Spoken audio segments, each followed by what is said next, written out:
Hi friends, இப்போ நம்ம பார்க்குறது ஹோண்டா அமேஸு 2012 மாடலு. இதில் பார்த்தீங்கன்னா கியர் பாக்ஸ் ரிமூவிங் பற்றி பார்க்க போகிறோம்.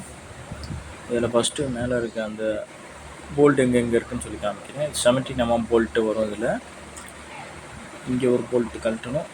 அதே மாதிரி அதுக்கு பக்கத்தில் வரும் அங்கே. அதே மாதிரி அந்த அதுக்கு கீழே 2 போல்ட்டு வரும். ஃபஸ்ட்டு அந்த செலக்டரில் இருக்கிறதப்புறம் ரிமூவ் பண்ணிவிட்டு இந்த சைடு போல்டு பூரா கழட்டிடணும். இந்த செலக்டர் போல்ட்டையும் கழட்டிடணும். செலக்டர் கேபிளோட போல்ட்டை கழட்டிட்டு 12 mm வரும், அந்த போல்ட்டை கழட்டிட்டு எடுத்துடணும்.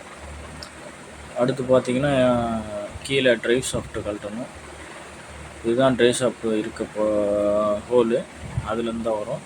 அது நக்கலோட செட்டாக கழட்டி எடுத்துருக்கேன். இந்த சைடு இருக்குது பார்த்தீங்களா, இதுதான் அந்த ட்ரைவ் ஷாஃப்டோட கழட்டுறது. அது 2 கீழே லோயராமல் இது எல்லாத்தையும் கழட்டிட்டு அப்படியே அந்த ட்ரைவ் ஷாஃப்டை ஓடிக்கணும் ஃப்ரெண்ட்ஸ். இதுதான் கியர் பாக்ஸ் ரிமூவிங். தேங்க்யூ.